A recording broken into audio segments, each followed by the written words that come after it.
Japan's devastating earthquake, there is new speculation that the San Andreas fault in California will be the source of the next big tremor.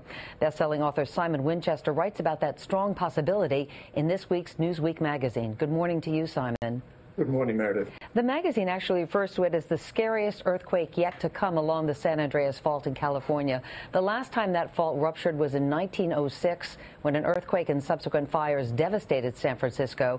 What makes you think that the timing is right for that to happen again? Well, it's becoming abundantly clear that these major earthquakes that have happened, a lot of them in recent decades, tend to occur in clusters. And a cluster seems to have happened in the last year around the Pacific Plate. We've had, if you can think of the Pacific Plate essentially as a square, we've had a major earthquake on the northwestern side of that square, Tokyo, 3 days ago, or Sendai. On the 22nd of February, we had Christchurch in New Zealand, which is in the southwest of that square. Last year, we had a major earthquake in Chile in the southeast of that square. The fourth leg of that square, the fourth side, is where the San Andreas and, more ominously, the Cascadia subduction zone, the Cascadia fault, and that hasn't ruptured. So statistically, there's a sort of beguiling possibility that now is the time when people should start thinking about what might happen if, one, the San Andreas fault were to rupture, which it hasn't for 105 years, or the Cascadia fault, which hasn't for 250 years. If either of those ruptured, there could be major, major problems. Do you see this as a possibility, or do you believe it is inevitable?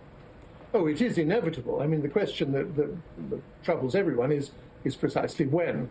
The U.S. Geological Survey, which monitors these things very carefully but says we can't predict with any degree of accuracy at all, is now saying that the Hayward Fault, which is a sort of cousin, if you like, of the San Andreas, and which runs under the cities of Oakland and Berkeley and the East Bay, is ripe for a rupture within the next quarter century.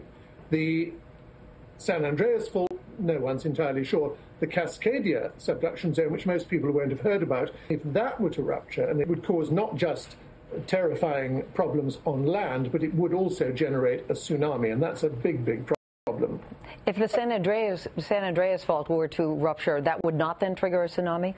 Not essentially. I mean, most of the San Andreas, which runs essentially on land from somewhere like Petrolia in northern California down to Palm Springs in southern California, is mostly under land. And if that were to rupture, it would cause, bridges to collapse and freeways to collapse, as the Loma Prieta disaster did in 1989. But Cascadia is underwater.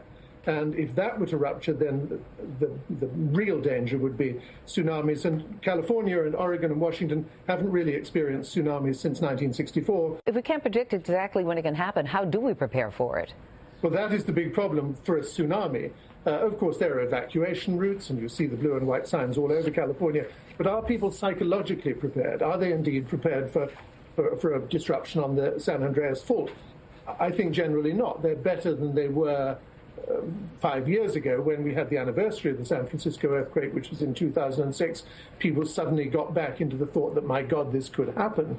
And so schools started doing exercises and people started retrofitting buildings and so on and so forth.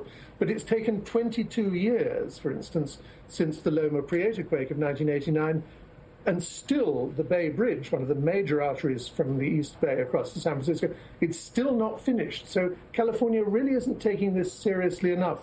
Maybe the events in Japan, Chile, and New Zealand will remind them that they could be, and I don't want to be unduly alarmist about this, but they could be next. They really must prepare. All right, a dire warning from Simon Winchester this morning. Thank you very much, Simon, for joining us. Thanks, Meredith.